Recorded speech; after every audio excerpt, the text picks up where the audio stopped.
कुछ लोग इतने धर्मपरायण हो जाते हैं कि वो लोग अपने दिन का बहुत सारा हिस्सा पूजा पाठ में बिताते हैं। पूजा पाठ, आराधना, 5 वक्त की नमाज करना, मन्नतें मानना, शाद मानना, ये सब करते हैं। तो मेरा इस मामले में ये कहना है, जो कि अभी पिछले दिनों जब मैंने अपना ये कोर्स किया एस्ट्रोलॉजी का, तो उसमें हमारे आदरणीय गुरु जी ने भी ये बताया, तो मेरी बात की पुष्टि हुई कि अगर हम गृहस्थ आश्रम में हैं तो बहुत ज़्यादा पूजा पाठ करना भी सही नहीं है। मतलब कहते हैं ना, अति सर्वत्र वर्जते। अति किसी भी चीज़ की अच्छी नहीं होती है कि हम पहले एक तरह की पूजा कर रहे हैं, उसके 1.25 लाख मंत्र पढ़ रहे हैं, फिर हम दूसरे भगवान की पूजा कर रहे हैं, फिर हम तीसरे भगवान को एक पर्टिकुलर कलर के फूल चढ़ा रहे हैं, फिर हम कहीं मन्नत मान रहे हैं, मंदिर चले जा रहे हैं। यानी कि इतना ज़्यादा कर रहे हैं कि हमारे दिन के 12 घंटे जो हैं हमारे, वो इसी सब में बीत रहे हैं। तो ये सही नहीं है। हम गृहस्थ आश्रम में हैं, हमारा पहला धर्म अपने कर्तव्य पूरे करना है।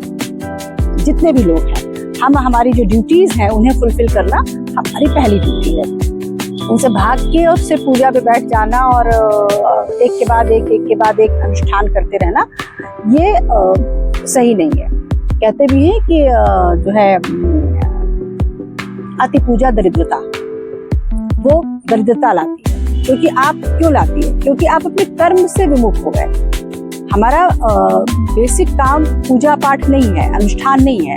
हम लोग गृहस्थ आश्रम में हैं, जैसे बच्चे हैं तो वो अपने बाल्यकाल में है तो उनको पढ़ाई उनका पहला धर्म है।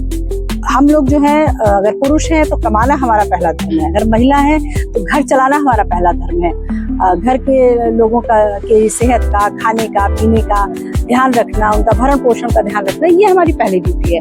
तो मेरा कहने का ही मतलब है कि कुछ चीज़ें जो कहा जाता है कि इसमें क्या बुराई है।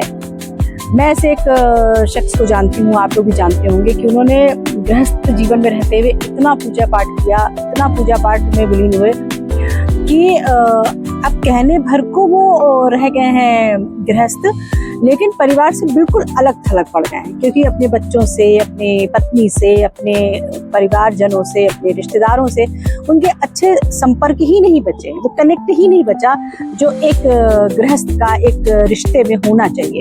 क्योंकि आपने अपना बहुत सारा टाइम इसी चीज़ में बिता दिया। तो अगर कुछ लोग इस कॉम्प्लेक्स में हैं कि वो लोग पूजा नहीं कर पाते हैं और इस चीज़ों पे ध्यान नहीं दे पाते हैं, तो कोई बात नहीं है।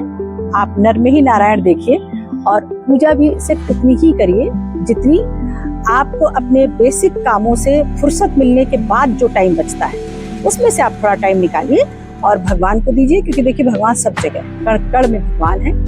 उसको ध्याने के लिए आपको कहीं जाने की जरूरत नहीं है, उसके लिए आपको बहुत सारा टाइम लगाने की जरूरत नहीं है। बस आपने 1 सेकंड के लिए आंख बंद की और आपने अपने आराध्य को याद किया, वो आपकी भावना को समझ के, आपकी बात को समझ गए।